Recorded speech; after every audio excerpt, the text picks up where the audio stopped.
natural self of you? Is it slamming a cold brew?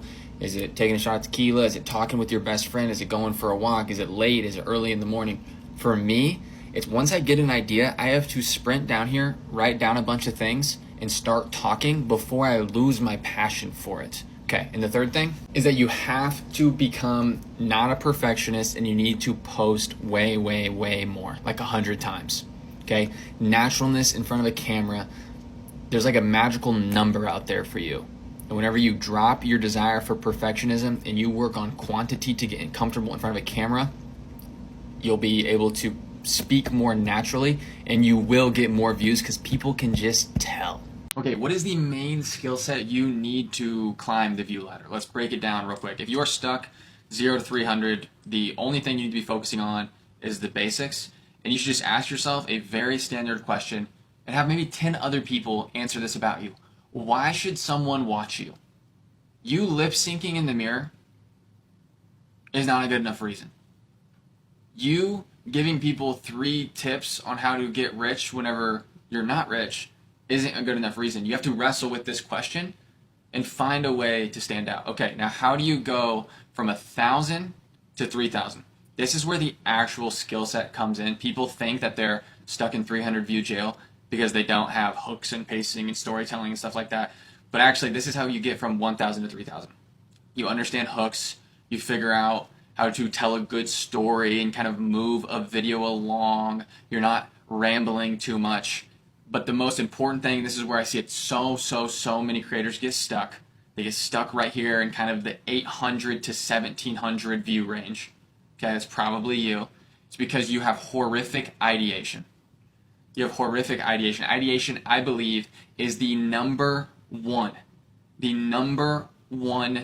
skill set of a great creator. Ideation technically could transcend all the way down this ladder, but we're going to leave it right here because it's going to help you the most to get out of 3K and kind of journey up into 10K. There are certain subjects that your audience wants to hear you talk about, and you have to go through the work to find those subjects. Okay. The next, to get from 10,000 to 50,000 is you have to start understanding data and communication tactics. The way that I see this is I break a video up into what I call chapters. Scene 1, Scene 2, Scene 3, and Scene 4.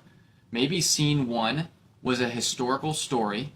Maybe Scene 2 was 3 steps, Step 1, Step 2, Step 3. And then maybe Scene 4 was me doing a controversial take. If that's my most viral video, I need to now, which I figured that out because of data, I looked at it and it said the most views, I need to now figure out what part of that formula was what made it go viral. Okay, was it the historical story, or was it the step-by-step framework, or was it the controversial take? And it's a game of like mixy-matchy. Okay, the next week you do a little bit of this and a little bit of that and a little bit of this and a little bit of that, and then you figure it out. Okay, but you also become a better storyteller through literary devices. Okay, you're using more metaphors, more stories. You also become a better communicator because you add frameworks. Okay, step-by-step frameworks. You make up equations, methods. You start to realize you can't just rant into the camera and just hope for the best. Okay, and if you want to go 50 and beyond, you have to start understanding how to make a content engine, and you do that through having a lot of testing and a team. I'm not really going to get into that because there's like 1% of people watching this that can truly understand that. So, differentiation is survival. This is maybe one of the greatest quotes of all time, not from a content creator, Jeff Bezos, business guy, but it applies to content. I want to break this down. In marketing and in the world, I truly think in today's history, one of the greatest skills, if not the number one skill you can have, is the ability to interrupt patterns. Pattern interruption. Like if you really think about it, like this is the best skill, because in a world where we have access to 5 billion people, millions of companies, maybe billions of companies, the very first step is sticking out. Like no other skill matters as much today. And there's this quote from Seth Godin. He said this: marketing is about arresting attention. Now I'm going to paraphrase. If you don't interrupt the pattern, you don't even get a chance to persuade. And this is not just marketing, not just content, okay? If you're in an interview process, hundreds of people are just spamming LinkedIn notifications or of applications. That's not going to work, okay? If you're in the dating pool, hundreds of dudes are sliding in the DMs. That's not going to work. Okay, you have to find ways to stand out. I actually paid a guy to teach me pattern interruption so that I could go get a job with my mentor.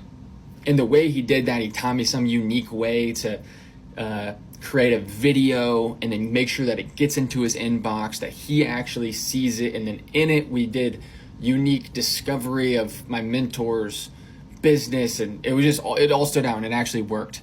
And so I was underqualified, but because of the pattern interruption, it stood out and it made him think to himself, man, this guy actually understands how to break through the noise, okay, which is marketing. Okay, now let me break down.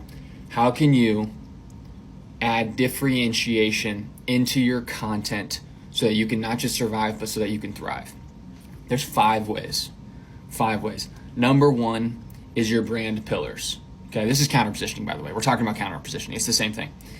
What are your brand pillars? Your brand pillars are, what do people think when they think about you? Okay, you should have like 3, right?